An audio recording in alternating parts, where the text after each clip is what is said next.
Physical activity is very healthy. Pastor must should be healthy. Church then only healthy. People then only healthy. Believers then only healthy. If you are not healthy, how can your believers healthy? ನೀವು ಚೆನ್ನಾಗಿ ಆರೋಗ್ಯವಾಗಿ ಇರಬೇಕ್ರಿ. ನೀವೇ ಆರೋಗ್ಯವಾಗಿಲ್ಲಾದ್ರೆ ನಿಮ್ಮ ವಿಶ್ವಾಸಿಗಳು ಹೆಂಗೆ ಆರೋಗ್ಯವಾಗಿರ್ತಾರೆ? ದೇವರು ನಮ್ಮನ್ನು ಯಾವಾಗಲೂ ಸ್ತೋತ್ರ ಮಾಡಿ, ಎಕ್ಸಸೈಸ್ ಮಾಡಬೇಡಿ, ವಾಕಿಂಗ್ ಮಾಡಬೇಡಿ, ಜಾಕಿಂಗ್ ಮಾಡಬೇಡಿ, ಸ್ತೋತ್ರ ಮಾಡ್ಕೊಂಡು ಹಂಗೆ ಇರಿ ಅಂತ ಹೇಳಿದ್ದಾರೆ. ಓವರ್ ಕಾನ್ಫಿಡೆಂಟಾಗಿ ಕೆಲವರು ಏನಾಗ್ತಾರೆ ಅಂದರೆ ಅವರ ಆರೋಗ್ಯನ ಅವರೇ ಹಾಳು ಮಾಡ್ಕೊಳ್ತಾರೆ. ದೇವರು ನಮಗೆ ಸ್ಪಷ್ಟವಾದ ಜ್ಞಾನವನ್ನು ಕೊಟ್ಟಿದ್ದಾನೆ. ಆತ್ಮದಲ್ಲಿ ಹೆಂಗೆ ನಡಿಬೇಕು, ಶರೀರ ಪ್ರಕಾರವಾಗಿ ಹೆಂಗೆ ನಡಿಬೇಕಂತ. ಸೊ ಈ ಸಮಯದಲ್ಲಿ ದೇವರೇ ಈ ಬ್ಯಾಂಗ್ಳೂರು ಪಟ್ಟಣದಲ್ಲಿ ನಮ್ಮನ್ನು ಅಪ್ಪ ಇಟ್ಟಿದ್ದೀರಾ ಸ್ವಾಮಿ. ನಾವು ಕುಡುಕರನ್ನು ಬದಲಾಯಿಸಬೇಕು ಅಪ್ಪ, ಕಳ್ಳರನ್ನು ಬದಲಾಯಿಸಬೇಕು ಅಪ್ಪ ಸ್ವಾಮಿ, ಮರ್ಡರ್ ಮಾಡೋರನ್ನು ಬದಲಾಯಿಸಿ ಮಾಡಬೇಕು ಸ್ವಾಮಿ.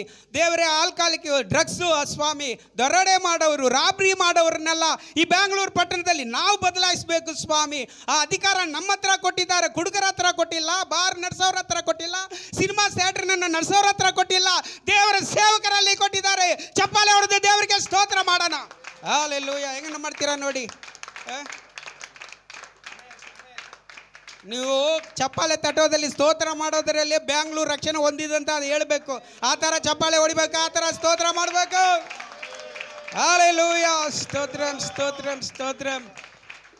Just I will take 5 minutes honoring time. So I will call first of all our doctor